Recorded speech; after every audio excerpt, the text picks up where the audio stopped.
ఎరిగిని దేవుని పిల్లలకి ప్రేమ ఉండాలి. దేవునికి ఎంత ప్రేమ ఉందో దేవుని పిల్లలకు కూడా దేవుని మీద ప్రేమ ఉండాలి. ఒక్కోసారి నీకు ప్రేమ లేకపోయినా దేవుడు నిన్ను ప్రేమిస్తూ ఉంటాడు. నాకు ప్రేమ లేకపోయినా దేవుడు నన్ను ప్రేమిస్తూ ఉంటాడు. మరి ఎంతకాలం ప్రేమిస్తాడు? ఇంకా చిన్నపిల్లవే, ఇంకా చిన్న కుర్రోడువే. లోకంలో పెరుగుతున్నావు, ఇంట్లో పెరుగుతున్నావు, పనుల్లో పెరుగుతున్నావు, ఆస్తిలో పెరుగుతున్నావు, ఐశ్వర్యంలో పెరుగుతున్నావు, తిండిలో పెరుగుతున్నావు, వస్త్రంలో పెరుగుతున్నావు, డబ్బులో పెరుగుతావు, అన్నింటిలో పెరుగుతున్నావు. మరి దేవుని ఇంకా చిన్న కుర్రోడువేనా? ఇంకా చిన్నపిల్లవేనా? ఇంకా పాలు తాగే వయసు మందే? ఏమండి జ్ఞానం కావాలి కదండి.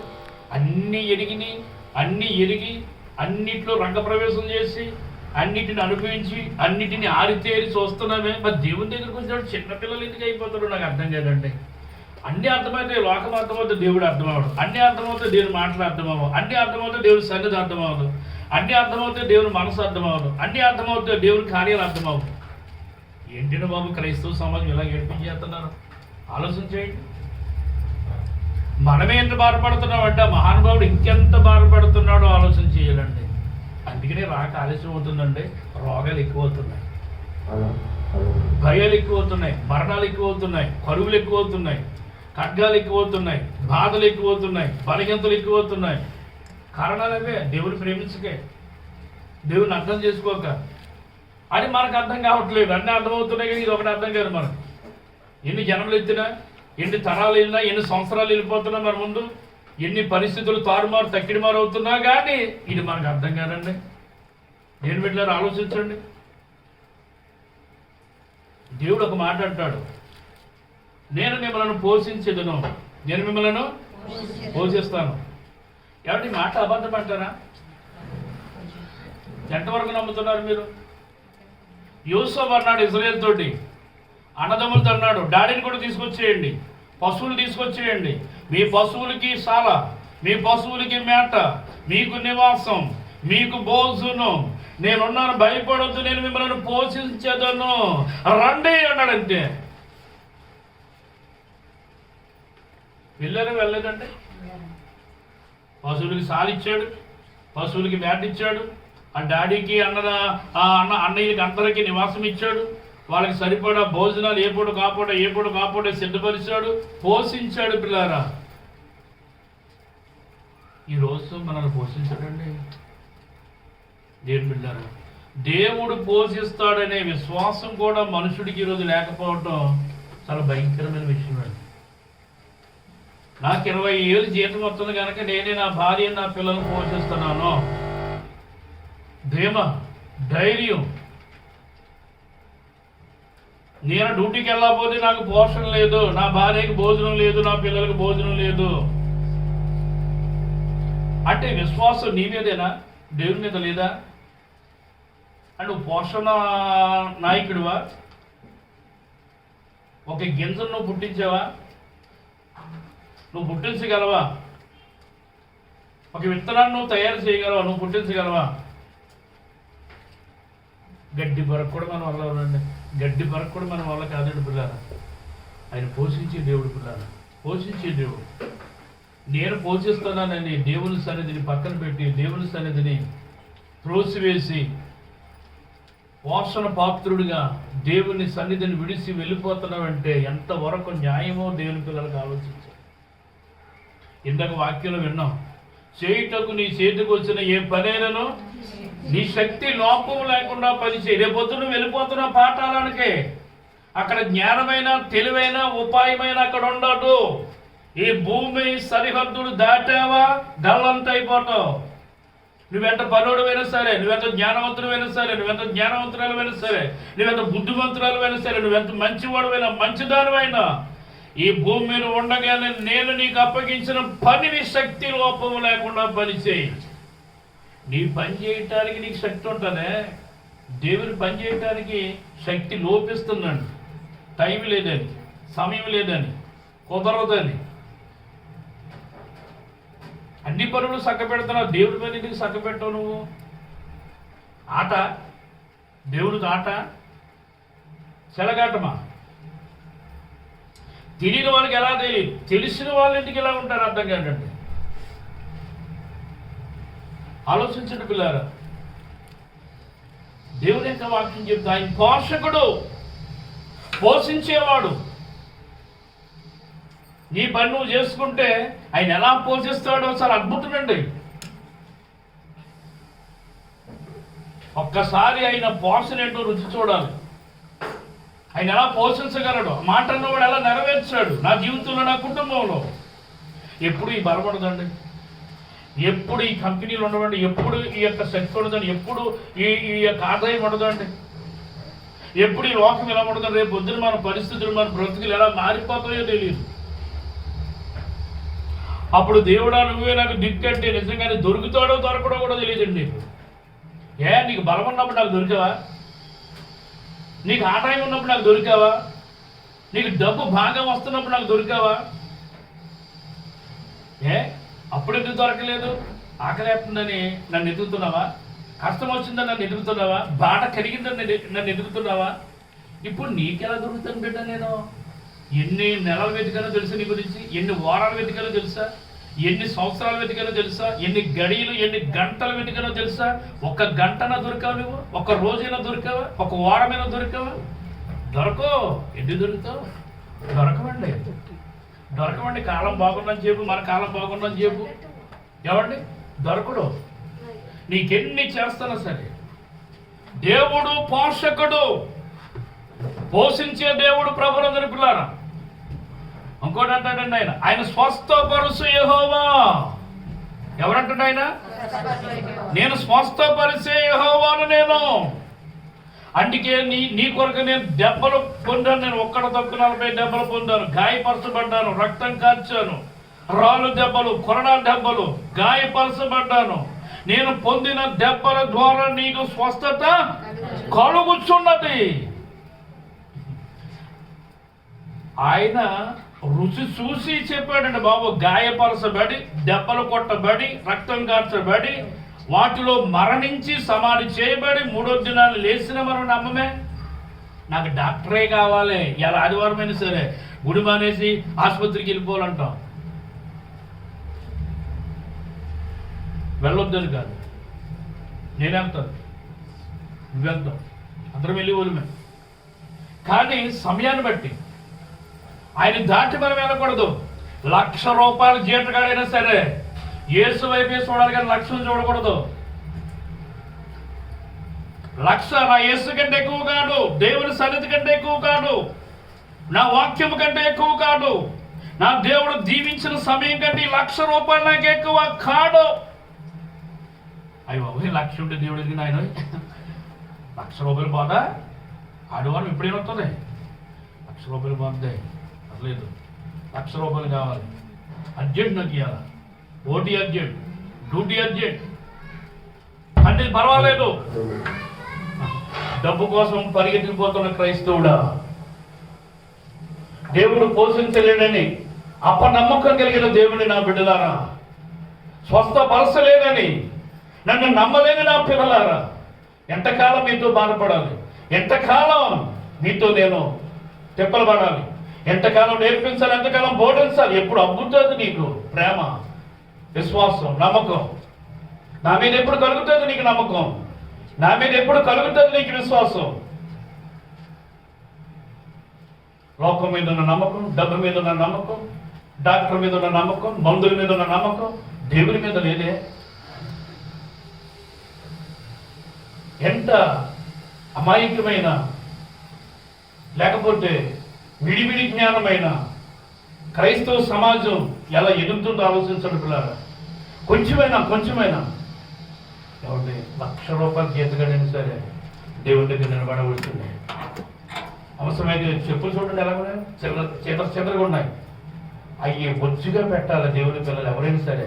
ఏంటినా ఇలా పెట్టారు, లైన్గా పెట్టాలి. అలాంటి పిల్లలు ఆడవాళ్ళు కానీ మగలు కానీ ఎవరైనా ఉన్నారు, ఆ చెప్పులు ఏమి ముట్టుకునేదండి, ఆ చెప్పులు ఏమిటి, ఆ చెప్పులు ఏమి ముట్టుకునేదండి, ఫీల్ అయిపోతాం మనం. నిజంగా చూస్తూ ఉంటాను, ఎవరైనా దాన్ని చక్క పెడతానేమో, లైన్గా పెడతానేమో.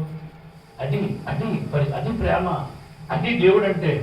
పరిచర్య లేవలేను, కింద కూర్చోలేను. అవి బాబు పెద్దవాడు వచ్చింది, ఈ పరుషులు కూర్చోని చేసి అక్కడ కుర్చీ ఇవ్వటం, నువ్వు కింద కూర్చోవటం. ప్రేమ, తగ్గింపు, దైవ ప్రేమ, దైవ మహిమ, దైవ కార్యం. పొంగిపోతాడండి, అలాంటి చూసి పొంగిపోతాడు దేవుడు. ఆయన అవయ్ నా పిల్లలు నిజంగా నేనంటే ఎంత ప్రేమ, నా ప్రేమను బట్టి ఈ పరిచర్య. ఆశ్చర్యపోతాడండి. నీ విశ్వాసం దేవుడిని ఆశ్చర్యపరచాలి, నీ నమ్మకం దేవుడిని సంతోషపరచాలి.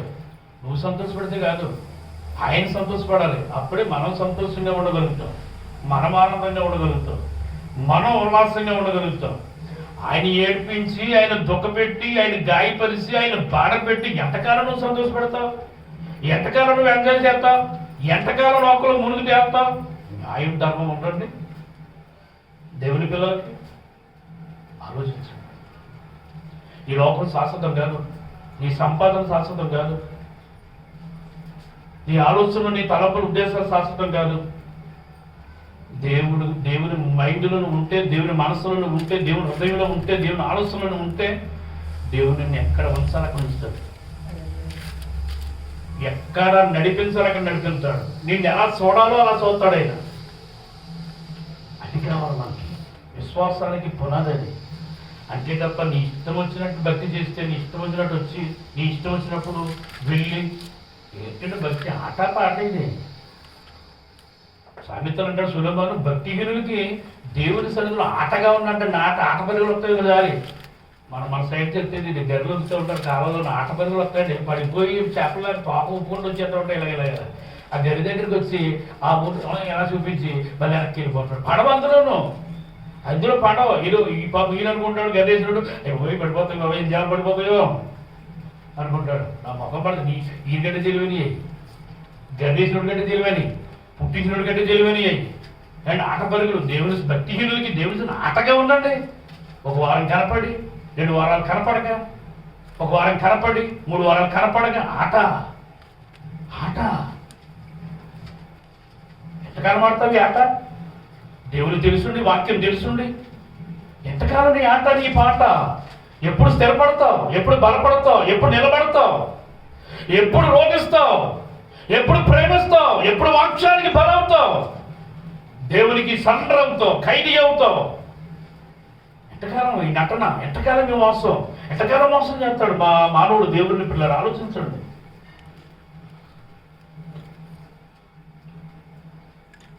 ఒక ఆవిడ అంటుంది, పిల్లలు తీసుకుని ఫంక్షన్కి వెళ్ళిపోతున్నావు, పిల్లలు తీసుకుని పార్టీకి వెళ్ళిపోతున్నావు,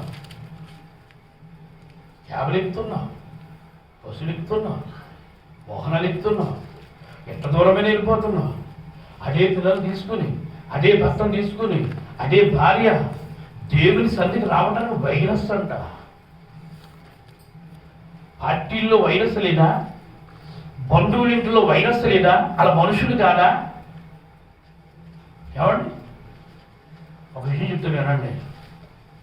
మరణానికి భయపడే ఎవరైనా సరే దేవునికి భయపడరండి. దేవునికి భయపడే తల్లి, తండ్రి, కుమారుడు, కుమార్తెలు ఎవరైనా సరే మరణానికి భయపడరండి. ఇలాంటి వైరస్లకు భయపడరు.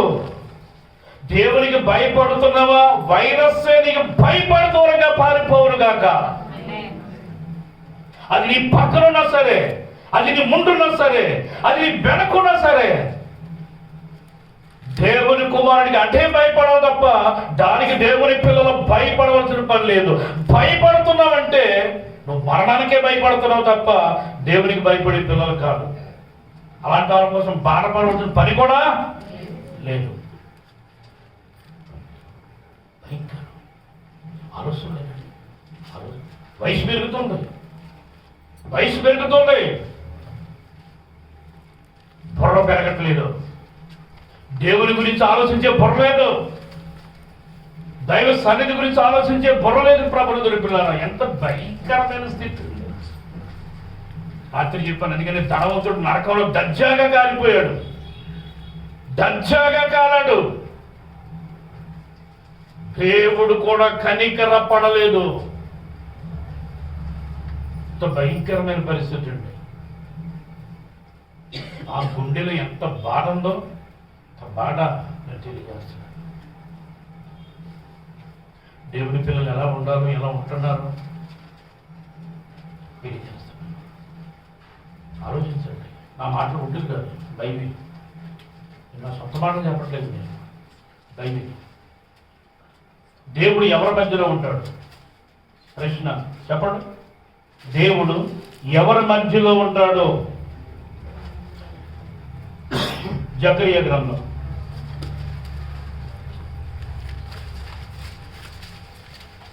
1వ అధ్యాయం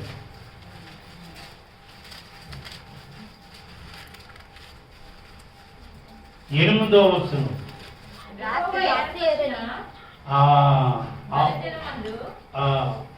రాత్రి ఎర్రని గుర్రమునెక్కిన మనుషుడొకడు నాకు కనబడెను.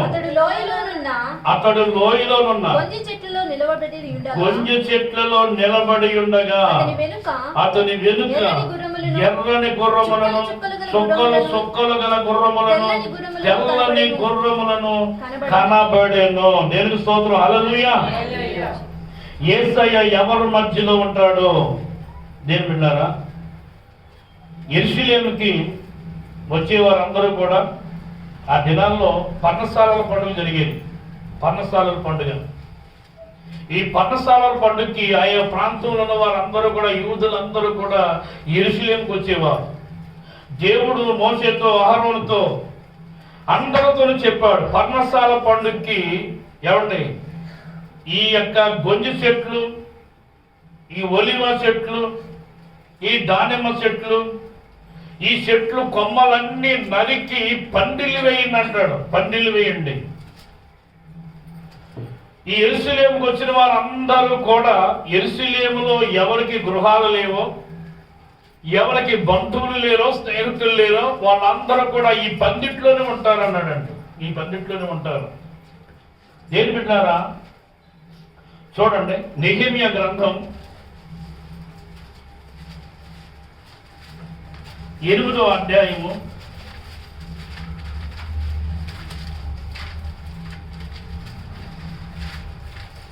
14-15 వచనాలు చదువుతాం చూడండి. ఇప్పుడు అర్థమవుతుంది మీకు. యెహోవాకు మోషేకు దయచేసిన గ్రంథములు చూడగా 7వ మాసపు ఉత్సవ కాలమందు ఇశ్రాయేలీయులు పర్ణశాలలో నివాసము చేయవలెనని రాయబడి కనుగొనెను. మరియు వారు తమ పట్టణములన్నిటిలోను యెరూషలేములోను ప్రకటన చేసి తెలియచేయవలసిన దేవనగా మీరు పర్వతమునకు పోయి ఒలివ చెట్లు కొమ్మలను, అడవి ఒలివ చెట్లు కొమ్మలను, గొంజి కొమ్మలను, ఈత చెట్లు కొమ్మలను, గుబురు గల వేరు వేరు చెట్లు కొమ్మలను తెచ్చి వ్రాయబడినట్లుగా పర్ణశాలలో కట్టవలెను. ఆ ప్రకారమే జనులు పోయి కొమ్మలను తెచ్చి జనులందరూ తమ తమ ఇండ్ల మీదను, లోగిలలోను, దేవ మందిరపు ఆవరణంలోను, నీటి గుమ్మం వీధులలోను, ఎఫ్రాయిము గుమ్మం వీధులలోను పర్ణశాలలు కట్టుకునేది. దేవునికి స్తోత్రం. హల్లెలూయా.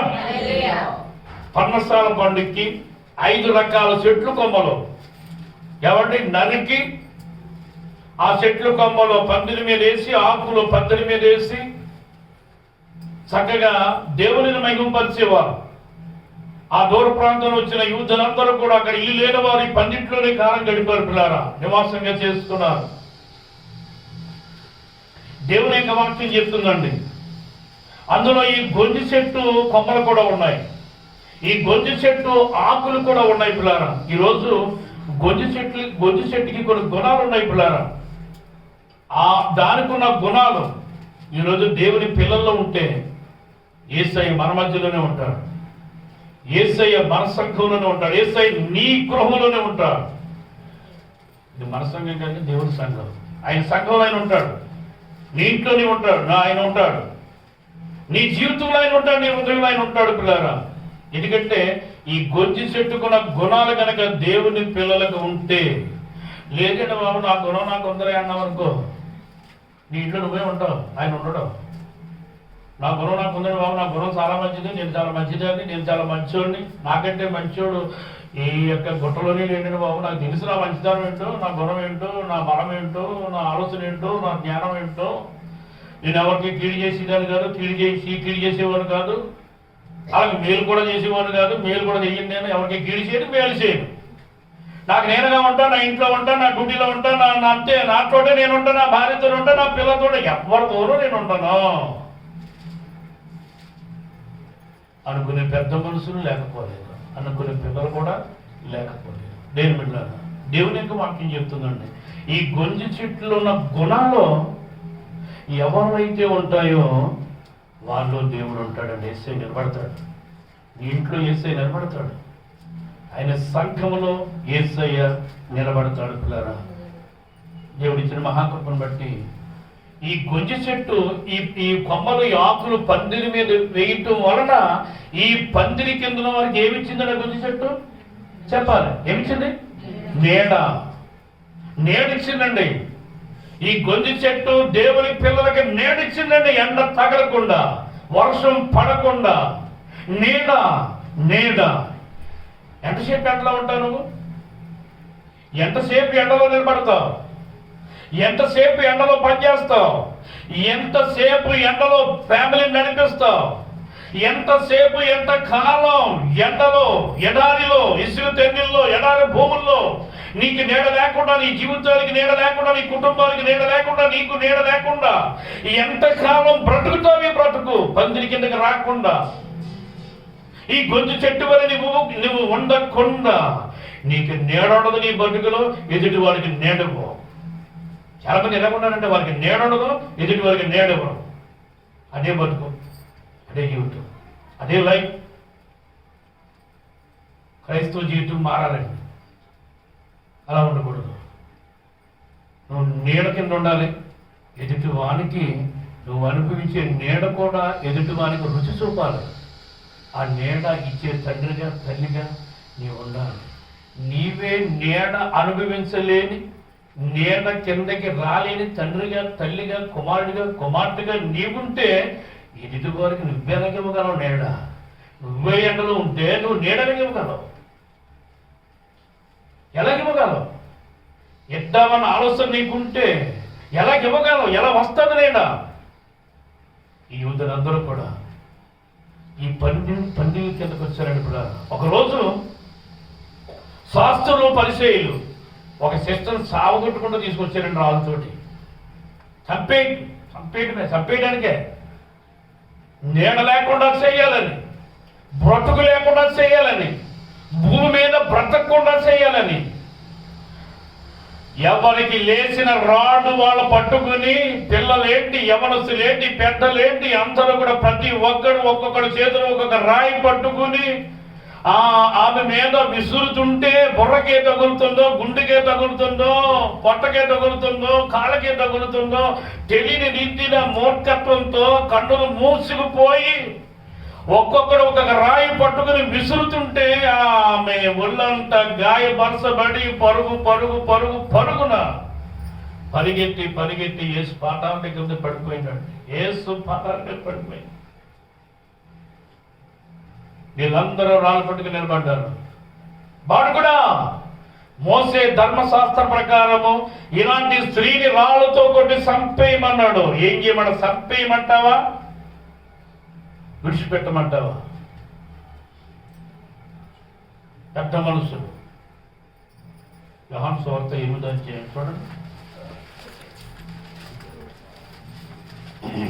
4వ వచనం చూడండి. వాడు కూడా ఈ స్త్రీ వ్యభిచారము చేయుచుండగా పట్టబడ్డదండి బాబు. ఏళ్ళంత పెద్ద మనుషులు చూడండి.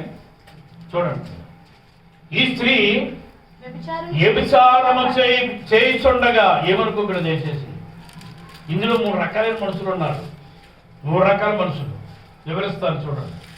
ఒకటే, పాపాన్ని చూసి సంతోషించేవారు ఒకటి, ఒక గ్రూపు. పాపం చేస్తుండగా చూసి సంతోషించేవారు ఒక గ్రూపు. పాపము గురించి మాట్లాడుతూ పొంగిపోతూ ఆనందించేది ఒక గ్రూపు. 3వ గ్రూప్ ఏంటంటే పాపం చేసి సంతోషించే ఒక గ్రూపు. ఇందులో 3 గ్రూపులు ఉన్నాయండి. వీళ్ళు ఒక రకమైన గ్రూపు. వీళ్ళ గ్రూప్ ఏంటంటే పాపం చేస్తుండగా చూసి పట్టుకున్నారని వాళ్ళు. ఎంత మూర్ఖులో చూడండి వాళ్ళు. నిజంగా వెళ్ళే పెద్ద మనుషులు అయితే నిజంగా వాళ్ళే అక్కడ ఉంటే ఎవరది ఇక్కడ చెక్ పడబడి అంటాడు. పెద్ద మనిషి అయితే దగ్గరికి చూస్తాడా, చూసి పట్టుకుంటాడా? ఎలాంటి నేను అలాంటి వాళ్ళండి. వ్యభిచారం చేయుచుండగా చూసి పట్టుకొని చదవమా. అట్టి వారిని రాళ్ళు రువ్వి చంపగలనని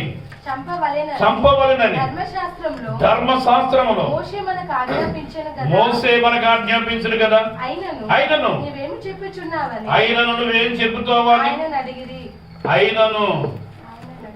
ఆయన అడిగారు, నువ్వేం చెబుతావా అని, నీ సమాధానం ఏంటో అని, నీ తీర్పు ఏంటో అని చెప్పు. చెప్తావా చంపేయమంటావా? చెప్తావా బాడుగుడు చంపేయమంటావా? చెప్పు. ఆయనకి పరీక్ష, ఆవిడికి పరీక్ష. ఇప్పుడు ఆవిడ పరీక్ష పెడుతున్నారా, నేను పరీక్ష పెడుతున్నారు? చెప్పండి. ఇద్దరులో ఎవరిని పరీక్ష పెడుతున్నారు?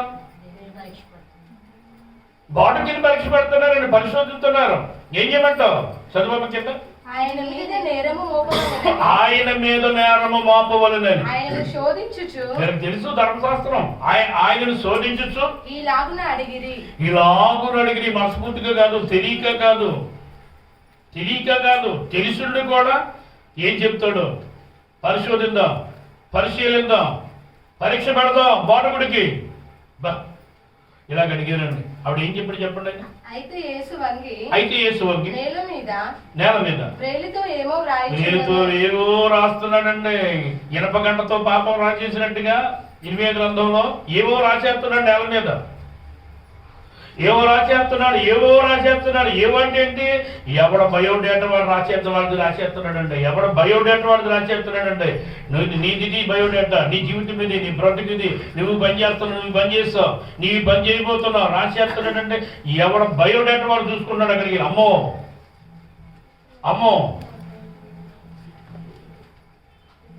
ఆయన అన్నాడంటే మహానుభావుడు, మీలో పాపము లేనివాడు మొట్టమొదట రాయి తీసామని ఏ కోర్టు ఇవ్వలేని తీర్పు, ఏ జడ్జి తీర్చలేని తీర్పు, ఏ లాయర్ వాదించలేని వాదన, అది హైకోర్టు అయినా, సుప్రీంకోర్టు అయినా, పోలీస్ స్టేషన్ అయినా, అది ప్రజల్లో పెట్టిన సంఘ పెద్దల తీర్పు అయినా, ఎవ్వరూ తీర్చలేని తీర్పు మహానుభావుడైన సృష్టికర్త అయిన యేసు ప్రభువారు తీర్చగలిగాడండి. మీలో పాపము లేని వాడు మొట్టమొదట రాయి. ఒక విషయం చెప్తాను ఇక్కడ. నిజంగా నేనే ఉన్నానండి. ఎగ్జాంపుల్ నేనే తీసుకుంటున్నాను. ఆ రాయి తీసుకుని నేనే ఇసిరాను. ఆగు కృపవరం అంటాడు. అగో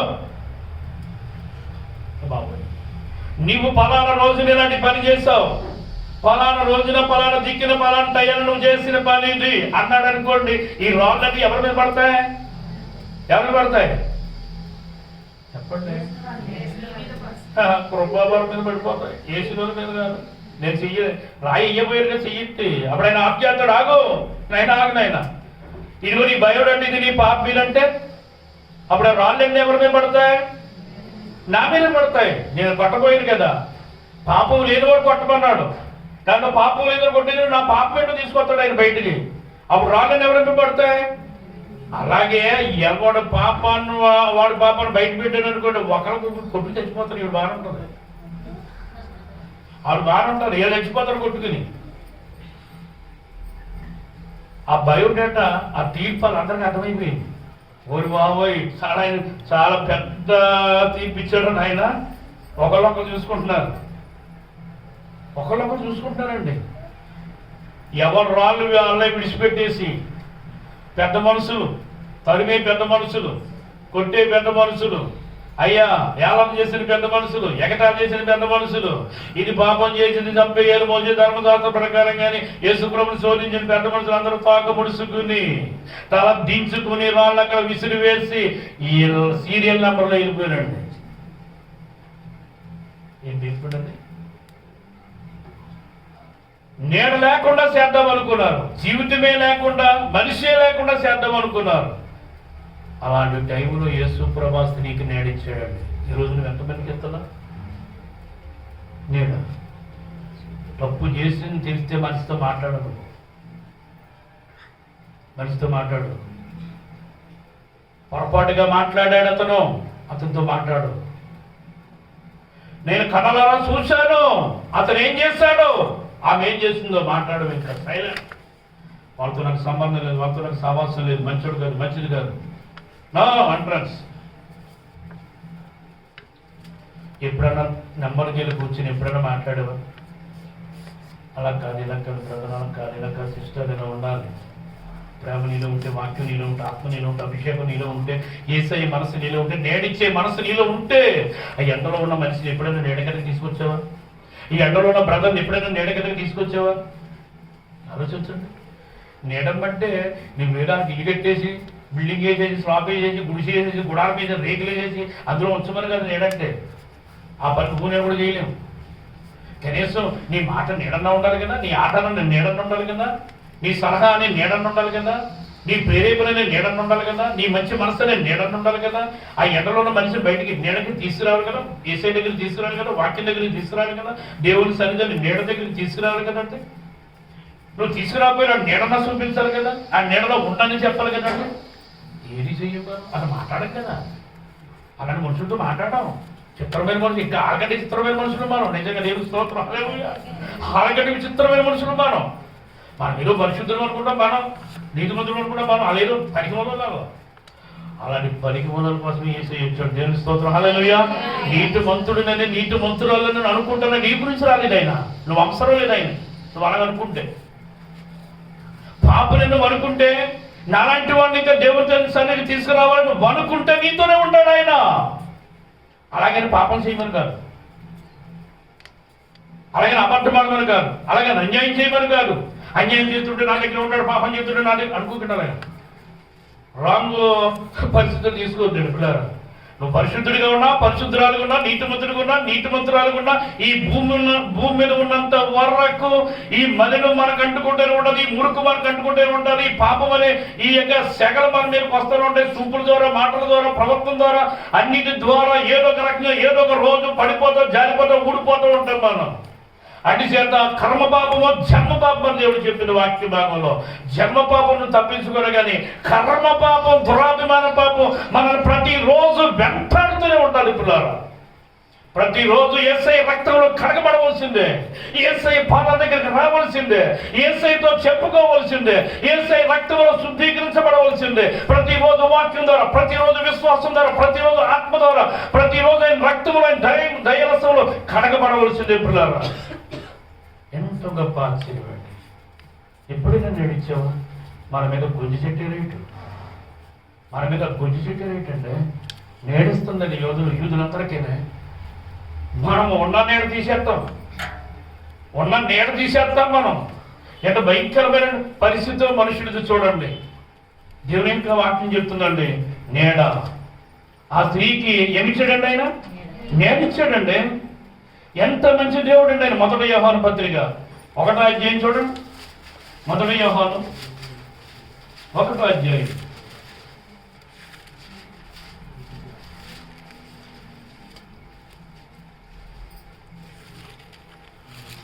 8. మనము అంటే మనమండి, నేను, మీరు, నువ్వు, మనందరూ మనము పాపము లేని వారమని చెప్పుకొని ఎడల మనలను మనమే మోసపుచ్చుకుంటాం, మరియు మనలో సత్యం ఉండదు. మన పాపములను మనం ఒప్పుకొని ఎడల ఆయన నమ్మదగిన వాడును, నీతిమంతుడును కనుక ఆయన మన పాపలను క్షమించి సమస్త దుర్నీతి నుండి మనలను పవిత్రులుగా చేయని. ఎలా ఉంటే చేస్తాడంటండి, మనలో పాపము లేదని మనం అనుకుంటే గనక ఎంత మాత్రము మనం నమ్మదగిన వారు కాదు. వాక్యానికి సరిపోం, ఆయన రక్తానికి సరిపోం, ఆయనకి సరిపోం, ఆయనతో పోల్చుకోవడానికి సరిపోం. ప్రభుల నరుపులారా, పాపం లేదని మనం చెప్పుకుంటే పరిశుద్ధుని, పరిశుద్ధురాలను, నాలో పాపం లేదు, నాలో ద్వేషం లేదు, నాలో అసూయ లేదు, నాలో కోపం లేదు, నాలో ఎటువంటి యానం చేసే మనసు లేదు, ఎగతాలు చేసే మనసు లేదు, నేను దేవునికి ఇష్టం, యేసయ్యకి ఇష్టం, వాక్యానికి ఇష్టం, పరలోకానికి ఇష్టం అని నువ్వు అనుకుంటే నీకు నువ్వే మోసం చేసుకుంటున్నావు. ఇలాంటి వాళ్ళు చాలామంది ఉన్నారండి, చాలామంది ఉన్నారు. ఎందుకంటే ఇప్పుడు నీకు నీవే మోసం చేసుకుంటున్నావు, మనమే మోసం చేసుకుంటున్నావు. ఆయన రక్తంలో ప్రతిరోజు కడగబడాలి. అప్పుడే మనం అన్యోన్య సహవాసంలో ఉండగలుగుతాం, పరిశుద్ధ నీడలో ఉండగలుగుతాం, ఆ మహాదేవుని రెక్కల నీడలో మనం ఉండగలుగుతాం పిల్లరా. లేకపోతే ఉండే అర్హత మనకు ఉండదు. ఒక నీతిమంతుడు అనుకుంటే, నీతిమంతురాలు అనుకుంటే, పరిశుద్ధుడు అనుకుంటే, పరిశుద్ధురాలు అనుకుంటే ఇక నీకు దేవుడు అక్కర్లేదు అనమాట. ఇక నువ్వే దేవుడు, ఇక నువ్వే దేవుడు.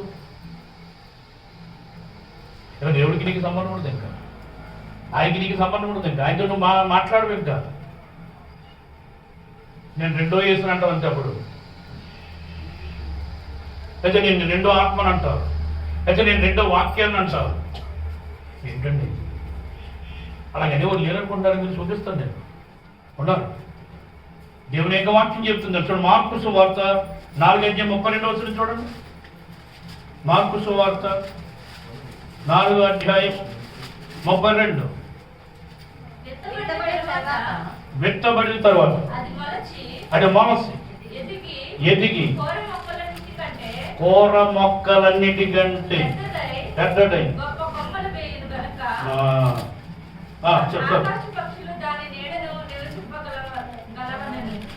అది విత్తనం చిన్నదే కానీ, ఆ విత్తనం చిన్నదే కానీ ఏ విత్తనం ఏంటది? ఆవగింజ. తలికలు అంటారు కదా, విత్తనాలు అన్నింటి కంటే చిన్న విత్తనుడు ఆవగింజ. ఆవగింజ చాలా చిన్నదండి బాబు. ఎందుకంటే చిన్న వాటిని కోరిన పెద్ద దేవుడు, చిన్న వాటిని కోరిన చిన్న దోనె, చిన్న కర్ర, చిన్న రాయి, ఎన్నిక లేని వారిని, ఎందుకు పనికిరాని వారిని, పాపులను, నీచులను, అసహ్యులను, ఏమండి చిన్న విత్తనం, చిన్న గింజ. ఈ చిన్న గింజ ఏమండి, ఈ చిన్న గింజ విత్తినప్పుడు ఇది ఎలా ఉందో చూడండి. విత్తబడిన తర్వాత అది మొలిసి ఎదిగి కూర మొక్కలన్నిటికంటే పెద్దడై గొప్ప కొమ్మలు వేయును కనుక ఆకాశ పక్షులు దాని నీడను నివసించును. ఎవరిని ఏంటంటే ఆవగింజ. ఆవగింజ చిన్నదే గాని అది మొలిసి కూర మొక్కలన్నిటికంటే పెద్దదై గొప్పదై కొమ్మలేసి చిగిళ్ళేసి పూట పూసి గింజలు కాసి అబ్బబ్బబ్బా. ఎందుకంటే ఈ ఆకాశ పక్షులన్నిటికీ నీడేస్తుందండి పిల్లరా. చూడండి అంత ఆశ్చర్యంగా ఉందో. ఒక చెట్టు ఈ తనది కాని పక్షులన్నిటికీ నీడనిస్తుందండి. ఆ పక్షులేంటో దానికి తెలియదు, ఏ పక్షి ఏంటో తెలియదు. తన ఎర్రగని పక్షులకన్నిటికీ ఈ చెట్టు, ఆవగింజనే చెట్టు నీడనిస్తుందండి. ఈ గొంజి చెట్టు ఆకులు పందిరి మీద ఉండి అక్కడికి వచ్చిన యోధా వారందరికీ నీడిస్తుందని పిల్లారా. మనం ఏం చేస్తున్నామంటే ఎవరికి నీడిచ్చారని చెప్పడం, మీ జీవితం ఎవరికైనా నీడిచ్చారా? నేడు మన మీద ఆవగింజ చెట్టు లేకండి, ఆకాశ పక్షులన్నిటికీ కూడా నీడిచ్చింది.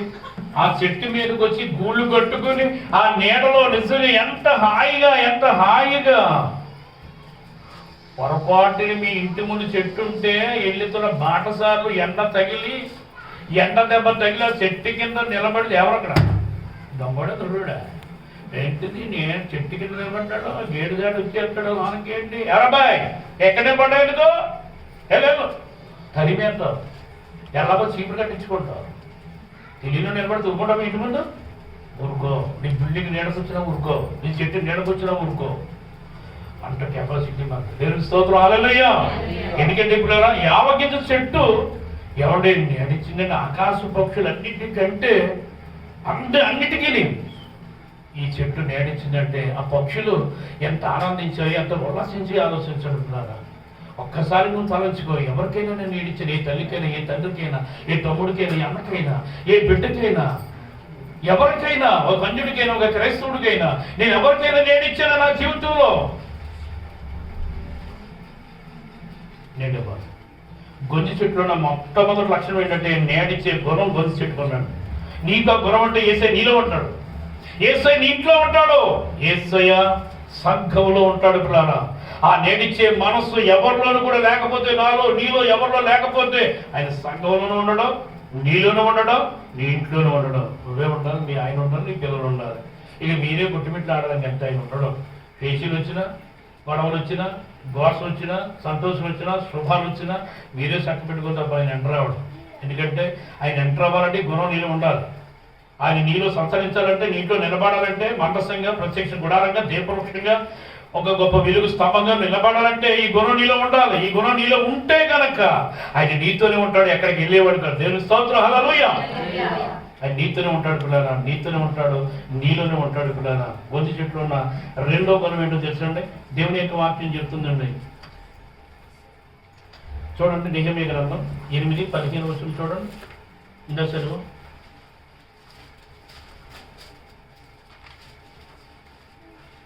మరియు వారు తమ పట్టణములన్నిటిలో యెరూషలేములో ప్రకటన చేసి తెలియజేయవలసింది ఏమనగా, మీరు పర్వతములకు పోయి ఒలివ చెట్ల కొమ్మలను, అడవి ఒలివ చెట్ల కొమ్మలను, గొంజి చెట్ల కొమ్మలను, ఈత చెట్ల కొమ్మలను, గుబురు గల వేరు వేరు చెట్ల కొమ్మలను తెచ్చి రాయబడినట్లుగా పర్ణశాలలు కట్టవాలని. ఇక్కడ మీకు ఏమర్థమైందంటే 5 రకాల చెట్లు కొమ్మలు ఒక పందిరి మీద ఉన్నాయి. మీకు అర్థమైందా? కలిసి ఉన్నాయండి అవి. 5 రకాల కొమ్మలు కూడా ఏమన్నాయంటే కలిసి ఉన్నాయి.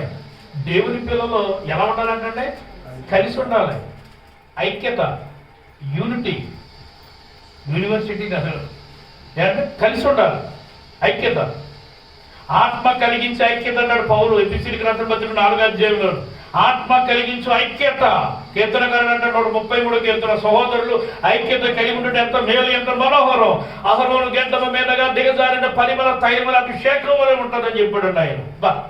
అంటే ఐక్యతలో అభిషేకం ఉంది, ఐక్యతలో దీవెన ఉంది, ఐక్యతలో అభివృద్ధి ఉంది, ఐక్యతలో కట్టుబాటు ఉంది, ఐక్యతలో నిబంధన ఉంది, ఐక్యతలో తీర్మానం ఉంది, ఐక్యతలో సంతోషం ఉంది, ఐక్యతలో బలం ఉంది. ప్రభులారా, ఒక్క తాడైతే తప్పదండి అన్నాడు. 2 తాళ్ళకి పట్టాడుతాడు, 3 తాళ్ళకి ఇంకా పట్టాడుతాడు, 4వ తాళ్ళకి ఇంకా పట్టాడుతాడు. తెగదని తింటదా? నలుగురు మాట ఒకటైతే బలంగా ఉంటుందండి, 10 మంది మాట ఒకటైతే బలంగా ఉంటుందండి, 100 మంది మాట ఒకటైతే బలంగా ఉంటుందండి. నీ మాట ఒకటి, నా మాట ఒకటి, నీ మాట పటా పటా పటా పటా పట తెగిపోతాం. మన పట్టుకొత్తం ఉండదు. అప్పుడు అక్కడ మన ప్రాంతంలో పట్టు ఉండదు, మన వాక్యంలో పట్టు ఉండదు, మన ఆరాధనలో పట్టు ఉండదు, మన పరిచయంలో పట్టు ఉండదు, మన జీవితంలో పట్టు ఉండదు. పట్టు లేని బ్రతుకు ఉన్న ఒకటి ఊడిపోయి ఉండదు. దేవుని స్తోత్రం, హల్లెలూయా. పట్టు ఉండాలి, బలం ఉండాలి. నీ వెనకాల 10 మంది బలం ఉండాలి, ఐక్యత ఉండాలి. నీవు మంచి స్నేహితులు ఉండాలి, మంచి బంధువులు ఉండాలి, మంచి ఆత్మీయులు ఉండాలి, మంచి పిల్లలు ఉండాలి, మంచి మనుషులు ఉండాలి. ఐక్యత, ఐక్యత చాలా అవసరం. కలిసి ఉండాలండి, కలిసి ఉండాలి. అత్తాకోడలు కలిసి ఉండాలి, అల్లుడు మగరు కలిసి ఉండాలి, తండ్రి కొడుకు కలిసి ఉండాలి, తల్లి కూతురు కలిసి ఉండాలి, తండ్రి కూతురు కలిసి ఉండాలి, ఆత్మీయులు కలిసి ఉండాలి, సంఘము కాపరి కలిసి ఉండాలి, సంఘము దేవుడు కలిసి ఉండాలి, సంఘము కాపరి దేవుడు కలిసి ఉండాలి. ఐక్యత, యూనిటీ. నాకు నేనే ఎవరికి వారు ఏమైనా తీరం తీరిపోతే ఒంటి గడువు అయిపోతాం. జాగ్రత్త. దేవుని స్తోత్రం, హల్లెలూయా. యూనిటీ, ఐక్యత ఉండాలి, కలిసి ఉండాలండి. కలిసి ఉంటే కలద సుఖం అంటాడు భక్తుడు. ఎందుకంటే కలిసి ఉంటే కలద సుఖం, కలిసి ఉంటే సుఖం ఉందండి, కలిసి ఉంటే సంతోషం ఉంటుంది, కలిసి ఉంటే సమాధానం ఉంటుంది. తలెత్తండి, తలదించుకోకండి. వాక్యం చెప్తున్నప్పుడు థ్యాంక్స్ చూడండి. కలిసి ఉంటే సంతోషం ఉంటుంది, కలిసి ఉంటే ఆనందం ఉంటుంది. పిల్లలు కలిసి ఉండాలి. కొంతమంది కలిసి ఉండడానికి ఇష్టపడరు. కలిసి ఉంటేనే అందులో ఎంత స్వేచ్ఛ ఉంటుందో, ఎంత సమాధానం ఉంటుందో, ఎంత సంతోషం ఉంటుందో, ఎంత శాంతి ఉంటుందో. నిజంగా ఒక్కొక్క చెట్టు, గొంజి చెట్టు, ఈత చెట్టు, ఖర్జూరం చెట్టు, ఏమంటే ఈ చెట్లన్నీ ఒక్కొక్క అడవి ఒలివ చెట్టు, అమ్మా ఈత చెట్టు, ఈ చెట్లు కొమ్మలన్నీ కలిసి ఉన్నాయండి. అంటే అన్ని ఎర్ర చెట్లు అయితే కలిసి ఉంటాయా? అన్ని మామిడి చెట్లు అయితే కలిసి ఉంటాయా? అన్ని ఉలివ చెట్లు అయితే కలిసి ఉంటాయా? అందులో ఎర్ర చెట్టు అయితే కలవా? మామిడి చెట్టు గారు దాని చెట్టు ఉంటే కలవదా? నేను మామిడి చెట్టు దాని చెట్టు నీకు నాకు అదేంటి అన్న వరకు ఎలా ఉంటుంది పరిస్థితి? రివర్స్ అయిపోతారండి పిల్లలు. దేవుని స్తోత్రం, హల్లెలూయా. ఏ శక్తి అయినా సరే కలిసి ఉండాలి, ఏ మనిషి అయినా సరే కలిసి ఉండాలండి. కలిసి ఉండాలి, కలిసి ఉండాలి, అందరితో కలిసి ఉండాలి. నెహెమ్యా గ్రంథం చూడండి, వాక్యం చూపిస్తాను. నెహెమ్యా 4:19-20. అప్పుడు ప్రధానులతోను అధికారులతోను మిగిలిన వారితో ఇట్లాంటిని పని మిక్కిలి గొప్పది. మనము గోడల మీద అలాంటి పని అనుకోకండి. అలాంటి పని అనొద్దు. దేవుని పని ఎంత గొప్పదండి. నీ డ్యూటీ గొప్పదా, నీ ఓటీ గొప్పదా, నీ బిజినెస్ గొప్పదా, నీ ఉద్యోగం గొప్పదా, అంటే నీ ఆరోగ్యం గొప్పదా, అంటే నీ ఇబ్బందులు గొప్పయ్యా, నీ బలహీనతలు గొప్పయ్యా, నీ భయం గొప్పదా, నీకు వచ్చిన రోగం గొప్పదా, అంటే ఈ పని గొప్పది కాదా? అంటే ఈ పనిలోకి వచ్చి నువ్వు బాగుపడవా? ఈ పనిలోకి వచ్చి నువ్వు పోషింపబడవా? ఈ పనిలోకి వచ్చి నీకు ఆరోగ్యవంతుడు అవ్వా? ఈ పనిలోకి వస్తే నువ్వు అనుకున్నవి పండుకోవా? నువ్వు అడిగింది దేవుడు ఇవ్వడా? ఈ పని అంటే అంత హీనమైందా? అంటే నీ భోజనం కంటే హీనమైందా? నీ డబ్బు కంటే హీనమైందా? నీ పని కంటే హీనమైందా దేవుని పని? ఎంత తక్కువ అంచనా వేస్తున్నావు అంటే నిజంగా నువ్వు దేవుని పని. నిజమండి, ఎంత చిన్న చూపు చూస్తున్నారంటే నిజంగా చాలా మంది. ఏంటండి నీ బుర్రక పట్టింది ఏంటి? లోకమనే పని. నీ బుర్రక పట్టింది ఏంటి? లోకమైన సంపాదన. నేను ఒక విషయం చెప్తాను. సామాన్యుడి దగ్గర ఏమైనా దొరుకుతాయి కదండి, సంపాదకుడి దగ్గర మంచినీళ్ళు కూడా దొరకవండి. సామాన్యుడి దగ్గర ఏమైనా దొరుకుతాయి. డబ్బు దొరుకుతుంది, భోజనం దొరుకుతుంది, వస్త్రం దొరుకుతుంది, వెండి దొరుకుతుంది, బంగారం దొరుకుతుంది, ఇల్లు దొరుకుతుంది, ఆస్తి దొరుకుతుంది. సామాన్యుడి దగ్గర ఏడుంటే దొరుకుతుంది అండి. కానీ సంపాదకుడి దగ్గర మంచినీళ్ళు కూడా దొరకవండి. మీ అనుభవం చూసారో ఇది నాకు తెలియదు, చాలా చూసాను. దేవుని స్తోత్రం, హల్లెలూయా. మంచినీళ్ళు కూడా దొరకవు. నువ్వు ఎలాంటి వాడు ఆలోచించు, ఎలాంటి ధర్మం ఆలోచించు. ఎందుకంటే పిల్లరా, ఈ పని మిక్కిలి గొప్పది. ఈ పనిని కనుక తక్కువ అంచనా వేస్తే నీ బలహీనతను బట్టి నువ్వెప్పుడు తక్కువ వాడిగానే ఉంటావు తప్ప, హీనమైన వాడిగానే ఉంటావు తప్ప, ఎప్పుడు గొప్పదానిగా గొప్పవాడిగానే ఉండలేని జీవితంలో ప్రారంభం ఉన్నంత వరకు. నా దేవుని పని చిన్న చూపు చూసినా, తక్కువ అంచనా వేసినా నువ్వు ఎప్పటికీ తక్కువ వాడిగానే ఉంటావు, కడవాడిగానే ఉంటావు, బలహీనుడిగానే ఉంటావు, బలహీనగానే ఉంటావు. నా దేవుని పని ఎప్పుడైతే గొప్పగా పెంచావో, నా దేవుని పని ఎప్పుడైతే బలంగా పెంచుతావో, నువ్వు బలవంతుడిగానే ఉంటావు, గొప్పవాడిగానే ఉంటావు, గొప్ప తల్లిగా, గొప్ప తండ్రిగా, నీ కుటుంబమే గొప్ప కుటుంబంగా నా దేవుడు దీవించగలను. వాక్యం వెలిగిన దేవుని పిల్లలు దేవుని పని ఎంత బలహీనంగా అంచనా అంటున్నారంటే, దేవుని పనిగా అతనికంటే నేనే 10 రూపాయలు వేయాలి, రూపాయి నాకు రాదు, ఇంటిగా ఉంటే అదే గుడికి వెళ్ళిపోతే 1 రూపాయలు సంపాదించుకుంటారు, 500 సంపాదించుకుంటారు. అంటే 500 ఎక్కువ, రూపాయి లేకుండా ఇంటిగా ఉండే 10 రూపాయలు ఎక్కువ. ఇలాంటి అనుకునే పెద్ద మనుషులు లేకపోలేదు. దేవునికి స్తోత్రం, హల్లెలూయా. దేవుని బిడ్డలారా, అంటే ఏం చెప్పారు? సామాన్యుడి దగ్గర ఏదైనా దొరుకుతుంది కానీ సంపాదకుడి దగ్గర నీళ్ళు కూడా దొరకదు. దేవుని బిడ్డలారా, ఈ పని మిక్కిలి గొప్పది. చదవండి. మనం గోడ మీద ఒకరికొకరికి చాలా ఎడంగా ఉన్నాం గనుక కలిసి ఉండండి, ఎడంగా ఉన్నాం. ఉపవాస ప్రార్థనకి ఏడం, నైట్ ప్రార్థనకి ఏడం, ఆదివారం ఏడం, ఇంటి ప్రార్థనకి ఏడం, ఎడంగా చాలా ఎడంగా ఉన్నాం. బ్రదర్, సిస్టర్, కలిసి ఉందాం రండి. బోర శబ్దం వినపడుతుంది. కలిసి ఉందాం రండి, బోర శబ్దం వినపడుతుంది. రండి.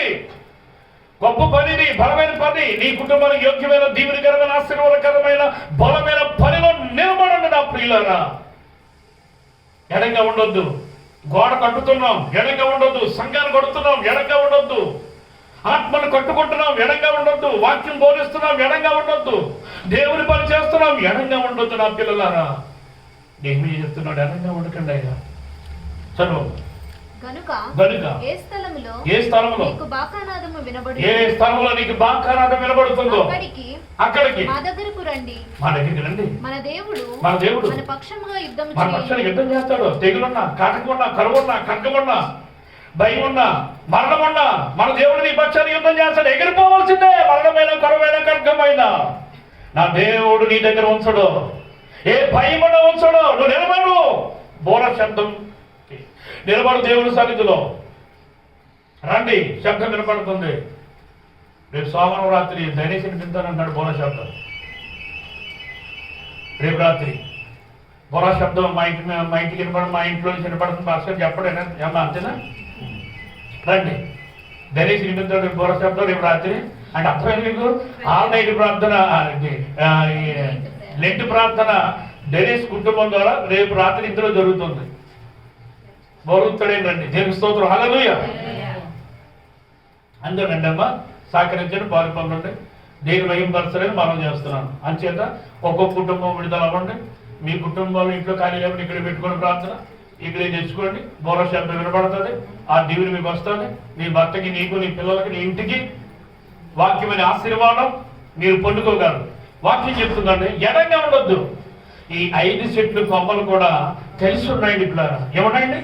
ముగిస్తున్నాను నేను. కలిసి ఉన్నాయి. చూడండి, యెషయా గ్రంథం 65:5 చూడండి. వారు మా దాపునకు రావద్దు, మా దాపునకు రావద్దు. ఎవరు ఎందుకు చూడవా? మా దాపు రావద్దు. గిడియమ్మడువా రావద్దు. బాపిస్తుడువా రావద్దు. లోదరుడువా రావద్దు. ఘాట్ విసరా రావద్దు. మా దాపుకు రావద్దు. మేము సంఘ విశ్వాసులు రావద్దు. మా దాపు రావద్దు. మేము ప్రార్థన పనులు, మేము పరిశుద్ధులు, మేము నీతిమంతులు. మీ దగ్గర లేవు. మీకు బలం ఉండదు, మీకు ప్రార్థన ఉండదు, మీకు ఆరాధన ఉండదు, మీకు ఏసై ఉండదు, మీకు పరిశుద్ధాత్మ ఉండదు, మీకు అది ఉండదు, మీకు ఎదు ఉండదు. సంఘానికి సంబంధం లేదు. సేవకుడికి సంబంధం లేదు. విశ్వాసకి సంబంధం లేదు. ఎవరు ఈరోజు కలిసి ఉండలేదండి. సంఘం కలిసి ఉండలేదు. సేవకుడు కలిసి ఉండలేదు. విశ్వాసం కలిసి ఉండలేదు. నేను ఎప్పుడో విశ్వాసని, నువ్వు ఎవరు బెందుకోసం విశ్వాసం. నేను రోజులేని విశ్వాసం, నువ్వు బెందుకోసం విశ్వాసం. నేను జీడియం విశ్వాసం, నువ్వు బెందుకోసం విశ్వాసం. అది నీకు నాకు సంబంధం లేదా? నువ్వు నీ ప్రాంతంలో ఎన్నమంటావండి? నాకు అసలు ఇష్టం ఉండదు అసలు నీ ప్రాంతానికి. ఇదేం కూడా బాబు, వాటి మీద కొమ్మలే రేటు కలిసి ఉంటున్నాయి. అడవి ఒలివు కొమ్మ, మామూలు ఒలివు కొమ్మ, ఎర్ర చెట్టు కొమ్మ, కంజూరుపు కొమ్మ, ఈ కొమ్మలన్నీ కలిసి ఉన్నాయి. 5 రకాల కొమ్మలు, గొంజి చెట్టు కొమ్మ కలిసి ఉన్నాయి. ఇప్పుడు కొమ్మలకున్న చెట్లకున్న జ్ఞానము కూడా ఈరోజు దేవుని పిల్లల మీద మనకు లేదు. మాట్లాడవలసిన విషయం. దేవుని స్తోత్రం, హల్లెలూయా. ఎవరినైనా కనబడవట్లేదేమో ఆలోచించండి పిల్లరా. ఈ ఎవరితోనైనా మాట్లాడతలేదేమో ఆలోచించండి. నేనైనా సరే, నువ్వైనా సరే, ఎవరైనా సరే పిల్లరా, ఎడంగా ఉండొద్దండి. చూడండి, చదువు వాక్యం. అమ్మా, ఇక్కడ అర్థమైపోయింది మీకు? నీకంటే మేము పరిశుద్ధులు, నీకంటే మేము నీతిమంతులు, నీకంటే మేము ప్రార్థనా పరులు, నీకంటే మేము విశ్వాసవీరులు, నీకంటే మేము అయ్యో నువ్వు పరిశుద్ధుడువా మాకంటేనే అంటే మేము ఈ లడ్డూలకి దేవుడు రాజ్యం ఉంటుందండి అనుకుంటారు. అంతే మాటని పర్లోకి మాట. మేము వెళ్ళబోదు, మీరు వెళ్తారా? ఎక్కడికి వెళ్ళరు మీరు. మీ దగ్గర వాక్యమే ఉండదు. మా దగ్గర ఫుల్ వాక్యం ఉంటుంది, ఫుల్ ఆరాధన ఉంటుంది, ఫుల్ నడిపింపు ఉంటుంది. గొప్పలు చెప్పుకోవడం మీద అబ్బా, ఈ గొప్ప వాళ్ళందరూ పొద్దున అక్కడ కనపడరు. వాస్తవం చెప్తున్నాను, నేనేది సరే కనపడిన అక్కడ. ఇక్కడ ఎంత గొప్ప చెప్పినట్టు కనపడిన అక్కడ. తగ్గింపుంటేనే కనపడతాను, నీడనిస్తేనే కనపడతాను, కలిసి ఉంటేనే కనబడతాను. కనపడను అక్కడ కనబడతాం కాదు, ఇక్కడ ఏసైలోనే, ఏసై నాలోనే ఉండడు. డౌట్ లేదండి. డౌట్ అంటే చెప్పండి మీకు. డౌట్ లేదండి పిల్లారా. దేవుడు పిల్లారా, దేవుని యొక్క వాక్యం చెప్తుందండి. కలిసి ఉండండి. కూరలు ఉప్పేద్దామండి. గరుకు ఉప్పేసినా, సాల్ట్ వేసినా, కూరలు వేయగానే, నీటిలో వేయగానే ఏమైపోతుంది? అది కరిగిపోతుంది. కనపడుతుందా? ఉప్పు నేనని, గరుకు ఉప్పు నేను, మెత్తన ఉప్పు నేను, ఆశీర్వాదం ఉప్పు నేను, టాటా ఉప్పు నేను అంటదా? అందో కరిగిపోతుంది. దాని గుణం ఏంటో తెలుసండి? కరిగిపోయిన తర్వాత మనుషునికి టేస్ట్, రుచి ఇవ్వటమే దాని గుణం. చెప్తాను, దావీదు సౌలుతో మాట్లాడుట సాధించిన తర్వాత యానాతాను హృదయం దావీదు హృదయంతో కలిసిపోయేను అని ఉందండి. ఏమైపోయిందంటే, దావీదు సౌలుతో మాట్లాడుట సాధించిన తర్వాత ఏం మాట్లాడాడు?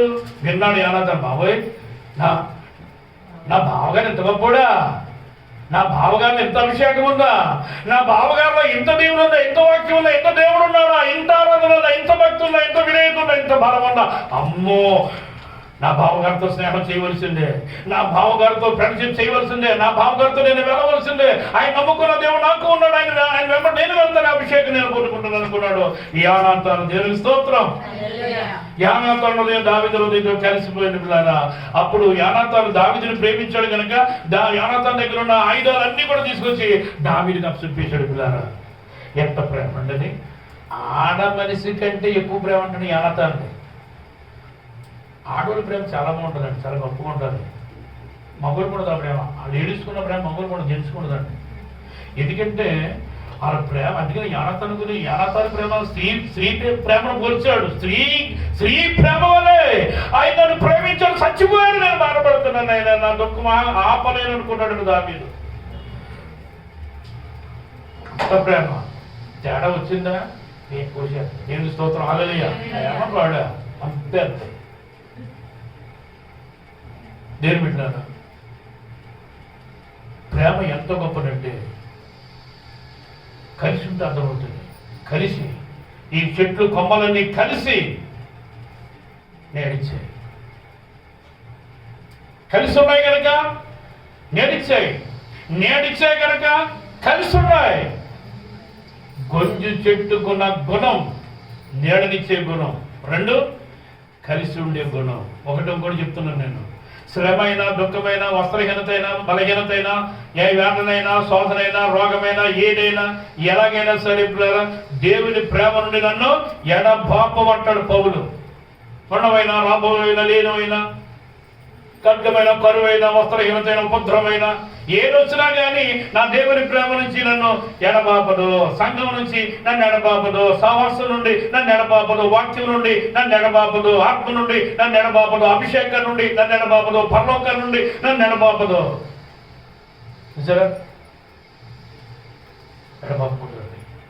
కష్టం చేసారు కనపడకూడదండి, వెళ్ళిపోతాడు, బాధలు తిరిగిపోతాడు, రోగం తిరిగిపోతాడు, అక్కడ ఏదో దొరుకుతుందంటే వెళ్ళిపోతాడు. ఏంటంటే బాబుది పౌరు అంటాడు, ఏదొచ్చినా సరే నా దేవుని ప్రేమ వెడమాపలేవు. ఉపద్రవమా పో, పక్కకి శ్రమ పో, కరువ పో, వస్త్రహీనత పో. నా దేవుని మీద కోపడుతుంది అనుకున్నావు నువ్వు? వస్త్రం లేనంత మాత్రాన, భోజనం లేనంత మాత్రాన, శ్రమ వచ్చినంత మాత్రాన, బాధ వచ్చినంత మాత్రాన, డబ్బు దొరుకుతున్నంత మాత్రాన నా దేవుని విడిచిపెడతానని అనుకున్నావా నువ్వు అంటాడంతే. పో బయటికి, నా దేవుడు నన్ను వేరు చేయలేవు. ఈ సవాలు నాకేంటి? ఈ విశ్వాసం కావాలి. అప్పుడే మనం కలిసి ఉంటాం. దేవుడి మనకు దీవించుగాక.